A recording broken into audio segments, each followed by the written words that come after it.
Indonesia, Malaysia, Thailand, Vietnam, Cambodia, South Africa, Ethiopia اور Kenya, ان سے بھی مہنگی بجلی بھیجتے ہیں۔ ہندوستان، بنگلہ دیش وغیرہ سے تو مہنگی بجلی بھیجتے ہیں۔ تمام ہم پلہ ممالک سے ہم مہنگی بجلی بھیجتے ہیں۔ ان تمام ممالک سے ہم مہنگی گیس بھی بھیجتے ہیں۔ ان تمام ممالک سے ہمارے ٹیکس ریٹس بھی زیادہ ہیں۔ ہر پاکستانی آج غریب ہے 3 سالوں کے مقابلے میں۔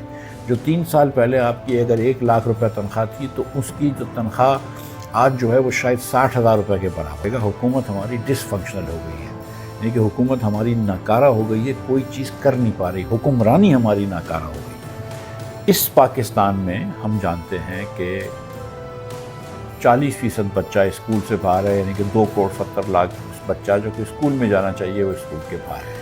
ہماری حکومت نے جب مہنگائی آئی تو کہا کہ لوگوں کو سیکریفائز کرنا پڑے گا، لوگوں کو کمر کسنی پڑے گی، لوگوں کو قربانی دینی پڑے گی۔ تو اگر ہر پاکستانی غریب ہو رہا ہے پچھلے 3 سال سے، اور 15 سالوں سے ہم نے دیکھا ہے کہ پاکستان جو ہے وہ اوسطاً اپنے ہم پلہ ممالک کے لوگوں سے غریب ہوتے جا رہا ہے۔ ہندوستان ہم سے آگے نکل گیا، بنگلہ دیش ہم سے آگے نکل گیا، کہ بنگلہ دیش وہ ہے جو ہم سے آدھا غریب ہوتا تھا۔ اس بجٹ میں جیسا کہ آپ جانتے ہیں کوئی ریفارم نہیں ہوا، وفاقی بجٹ میں کوئی ریفارم نہیں ہوا، اور جو امیدیں تھیں ہماری کہ کچھ ریفارم ہوگا وہ امیدوں پہ پانی پھر گیا۔ اور کیوں ریفارم کرنا ضروری تھا پہلے تو یہ سمجھتے ہیں۔ اس پاکستان میں ہم جانتے ہیں کہ 40% بچہ اسکول سے باہر ہے، یعنی کہ 2,70,00,000 بچہ جو کہ اسکول میں جانا چاہیے وہ اسکول کے باہر ہے۔ اس پاکستان میں ہم یہ بھی جانتے ہیں کہ 10 میں سے 8 بچے جو ہیں وہ 10 سال کی عمر میں 2 جملے نہیں پڑھ سکتے۔ تو تعلیم ہماری جو ہے وہ ایک دم غیر اطمینان بخش ہے۔ اب جب تعلیم آپ کی ناقص ہو تو ملک ترقی تو نہیں کر سکے گا۔ پھر ہم دیکھتے ہیں کہ صحت کا بھی حال ہے کہ ہماری 40-42% بہنیں جو ہیں زچگی کی عمر کی، وہ ان کو لو آئرن ہوتا ہے یا آئرن ڈیفیشنسی ہوتی ہے، جو ان کے بچے پیدا ہوتے ہیں وہ لو ویٹ ہوتے ہیں، پھر وہ اسٹنٹڈ ہوتے ہیں۔ 40% بچہ ہمارا اسٹنٹڈ ہے، 17% بچہ ہمارا ویسٹڈ ہے، اور یہ آج سے نہیں ہے، سالوں سے ہے، اور ہم اس میں ڈینٹ نہیں لگا سکے۔ تو ہیلتھ کا نظام بھی ہمارا ناقص ہے۔ تو ہم کو یہ چیزیں ٹھیک کرنے کے لیے اپنی حکومت کو فنکشنل بنانا پڑے گا۔ حکومت ہماری ڈس فنکشنل ہو گئی ہے، یعنی کہ حکومت ہماری ناکارہ ہو گئی ہے، کوئی چیز کر نہیں پا رہی، حکمرانی ہماری ناکارہ ہو گئی ہے۔ یہ پرٹیکولر اس حکومت کی نہیں ہے، جو یہ پی ڈی ایم کی شہباز صاحب اور زرداری صاحب کی حکومت ہے، میں اس کی بات نہیں کر رہا ہوں۔ ہماری حکمرانی جو ہے وہ ناقص ہو گئی ہے، چاہے وہ صوبوں میں ہو چاہے وہ وفاق میں ہو۔ تو ہم کوئی بھی کام، کوئی بھی خدمت، کوئی بھی سروس اپنے لوگوں تک نہیں پہنچا سکتے، لیکن بہرحال ہم ٹیکس لے لیتے ہیں، لوگوں سے پیسہ لے لیتے ہیں۔ تو حکمرانی جو ہے وہ بالکل ناقص ہے کوئی کام کرنے میں، لیکن بس وہ پیسے کھینچتی رہتی ہے، کیونکہ وہ ایک اشرافیہ چلتی اس طرح ہے ہمارے ملک کی کہ اس پہ پیسے کھینچے جائیں۔ اب 3 سال پہلے ایک بڑا کرائسس آیا دنیا میں یوکرین کی جنگ کی وجہ سے، تیل بڑا مہنگا ہو گیا، جس وقت پاکستان میں پی ڈی ایم کی حکومت بھی آئی تو مہنگائی بھی آپ کی پھر 3 سال سے بڑھتی رہی، اور پچھلے 1.5 سال میں تو بہت زیادہ مہنگائی پہنچ گئی تھی۔ پچھلے سال 24% مہنگائی تھی، کچھ ماہ تو 38% تک مہنگائی گئی ہے۔ ہماری حکومت نے جب مہنگائی آئی تو کہا کہ لوگوں کو سیکریفائز کرنا پڑے گا، لوگوں کو کمر کسنی پڑے گی، لوگوں کو قربانی دینی پڑے گی، اور اس نے لوگوں سے قربانی لی۔ اس نے بجلی کے بلز اس ریٹ پہ کر دیے کہ جو کبھی ہم سوچ بھی نہیں سکتے تھے۔ 45 سے 60 روپے یونٹ ہم گھروں میں بجلی بیچنے لگے، اور کمرشل دکانوں میں تو ہم 70-80 روپے یونٹ بیچنے لگے۔ ٹیکس وغیرہ کے ساتھ وہ تقریباً 100 روپے چلے جاتا تھا۔ مطلب ہم اپنے خطے میں سب سے مہنگی بجلی بیچتے ہیں۔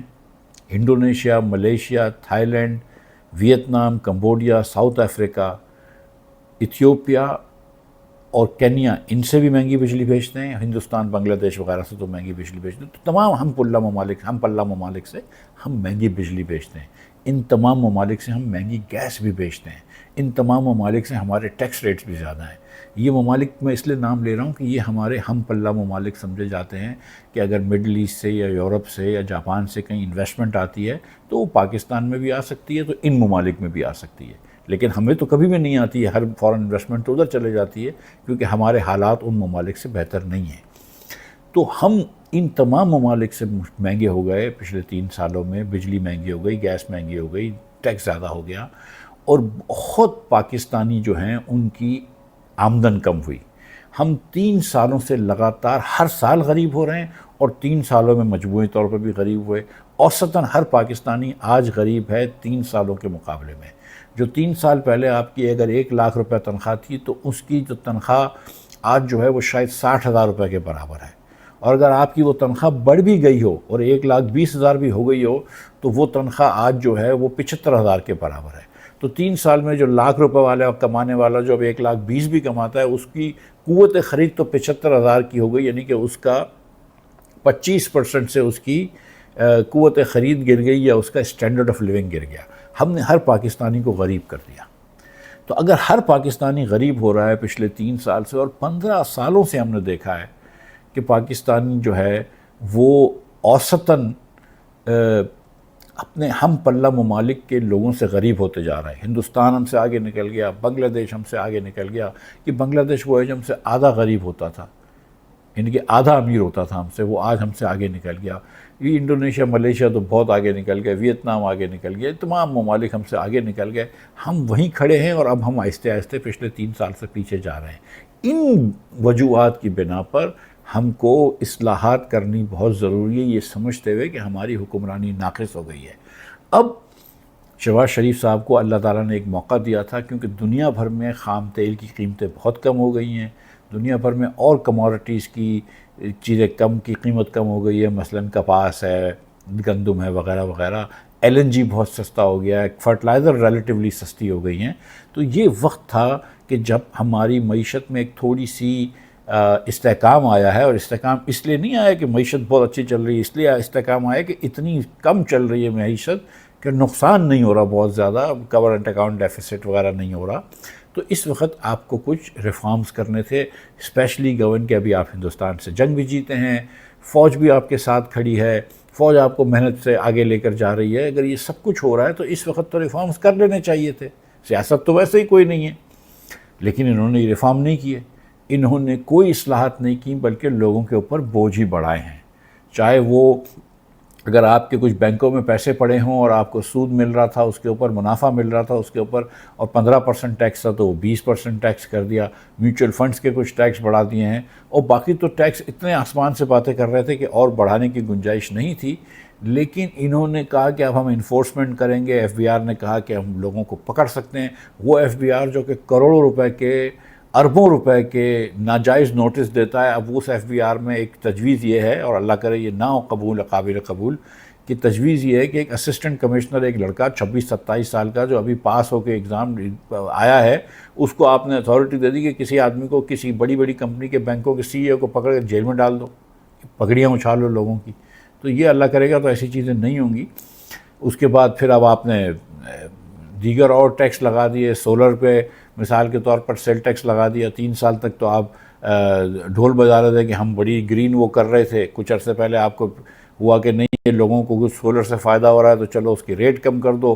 وہ رکوایا بڑی مشکل سے، تو اب آپ ان کے اوپر ٹیکس لگا رہے ہیں. چلو ٹھیک ہے، لیکن جو اصل کام کرنے تھے کہ اگر آپ PSDP کم کر دیتے، 1000 ارب روپے لے کر جا رہے ہیں، اگر آپ یہ 500 ارب کر دیتے، اور صوبے کے جو ADPs ہیں، اینول ڈیولپمنٹ پلانس، اگر وہ جو 2800 ارب روپے کے شہباز شریف نے اپروو کرے ہیں، اگر وہ 2800 کی جگہ 1800 کرتے اور یہ 1500 ارب روپے بچا لیتے آپ، تو اس 1500 ارب میں آپ ٹیکس ریلیف دے سکتے تھے 20-30% ہمارے نوکری پیشہ لوگوں کو. تھوڑی سی ٹیکس ریلیف دے دیتے آپ بزنس انڈیویجولز کو، تھوڑی سی ٹیکس ریلیف دے دیتے آپ کمپنیز کو، اور آپ جو ہے پھر کوشش کرتے کہ آپ کچھ نچکاری کریں، کچھ PIA کو نکالیں. ریلویز کے اوپر آپ نے اس سال 90 ارب روپے دینے ہیں. PIA ہر سال 100 ارب کا نقصان کرتی ہے. دیگر آپ کی جو اسٹیٹ اونڈ انٹرپرائزز ہیں وہ 800 ارب کا نقصان کرتی ہیں، جبکہ وہ 2000 ارب کا نفع کر سکتی ہیں اگر وہ نچکاری کے اندر بیچ دی جائیں اور نجی شعبے میں ہوں. اس 2000 ارب میں سے آپ کو 1000 ارب روپیہ ٹیکس مل جائے گا. لیکن آپ نے تو ایک پیسے کی کوئی ریفارم نہیں کی، کیونکہ آپ کو حکومت کا کنٹرول کرنا ہے، آپ کو حکومت کی کمپنیاں چاہیے کیونکہ ان سے گاڑیاں ملتی ہیں، آپ کو دیگر مراد ملتی ہیں آپ کو. بس یہ مراتی یافتہ طبقے کے لیے ایک بجٹ آ گیا ہے، حکومت کے لیے بجٹ آ گیا ہے. MNAs اور MPs کو 800,000 ارب روپیہ ملے گا کہ وہ اپنے حلقوں میں نالیاں بنائیں. 20% سے لے کر 50% تک اس میں خرد برد ہو. اس سال ضرورت نہیں تھی آپ کو نالیاں بنانے کی. اب ہندوستان جو ہے اگر وہ روز طبلِ جنگ بجا رہا ہے اور آپ کے اوپر جھوٹے الزامات کس کے پھر وہ حملے کرنے کے اس میں بیٹھا ہوا ہے تو آپ کو اپنے دفاع پہ بھی ویسے خرچ کرنے پڑیں گے۔ تو اس وقت یہ وقت تھا کہ آپ چھوٹے سے حکومت کے کچھ اخراجات بچاتے۔ Running of the civilian government آپ نے جو 10% سے بڑھائی ہے پچھلے ریوائز ایسٹیمیٹ سے، اس کو نہ بڑھاتے۔ آپ نے 16% running of the civilian government بڑھائی ہے پچھلے ایسٹیمیٹ سے، وہ نہ بڑھاتے۔ اگر آپ ادھر اخراجات کچھ کم کرتے، کچھ آپ دیگر اخراجات کم کرتے، 1500-2000 ارب روپیہ بجٹ میں بچا لیتے تو بڑا اچھا ہوتا۔ اور جو ہم بہت عرصے سے بات کر رہے ہیں عوام پاکستان پارٹی کے پلیٹ فارم سے، شاید عباسی صاحب اور میں بات کر رہے ہیں کہ یا لوکل گورنمنٹس بناؤ، اور اگر لوکل گورنمنٹس نہیں بناتے تو دوسرے صوبے بناؤ، کیونکہ یہ صوبے بغیر لوکل گورنمنٹ کے ان افیکٹو ہیں، نہ بچوں کو تعلیم دے سکتے ہیں، نہ پولیسنگ اچھی کر سکتے ہیں، نہ صحت دے سکتے ہیں، نہ کوئی سیوک سروسز دے سکتے ہیں۔ تو وہ کام بھی آپ نے نہیں کیا۔ ہم یہ کہہ رہے ہیں کہ این ایف سی ایوارڈ کو پھر سے دیکھو۔ این ایف سی ایوارڈ کے اندر آپ کم از کم یہ کریں کہ جو نیا پیسہ آ رہا ہے 80% جو ہے وہ وفاق میں جائے، تاکہ وہ خسارہ ختم ہو۔ جب تک خسارہ ختم نہیں ہوگا غریب لوگوں آگے نہیں بڑھ سکیں گے، پاکستان میں گروتھ نہیں آئے گی، اور گروتھ نہیں آئے گی تو ان امپلائمنٹ نہیں کم ہوگی۔ آج جو پاکستان میں غربت ہے 44.7%، یعنی کہ تقریباً 45% پاکستانی خط غربت کے نیچے ہے۔ آج جو پاکستان میں ان امپلائمنٹ ہے 20% سے زیادہ، یہ کبھی بھی نہیں تھی۔ یہ ہمارے لیے شرم کی بات ہے، اور یہ حکومت کے لیے لمحہ فکریہ ہے کہ اس نے اس موقع کا بھی فائدہ نہیں اٹھایا، اور اس نے کوئی ریفارم نہیں کیا، اور یہ ملک کا ایک اور ضائع کر رہی ہے سال، قیمتی سال ضائع کر رہی ہے۔ اور اگلے سال کروڑ سوا کروڑ لوگوں کو اور خط غربت میں ڈالا جائے گا۔ اگلے سال لاکھوں بچوں کو پھر ان امپلائڈ کیا جائے گا، بے روزگار کیا جائے گا، اور اس کی ذمہ دار حکومت پاکستان ہوگی۔ شکریہ۔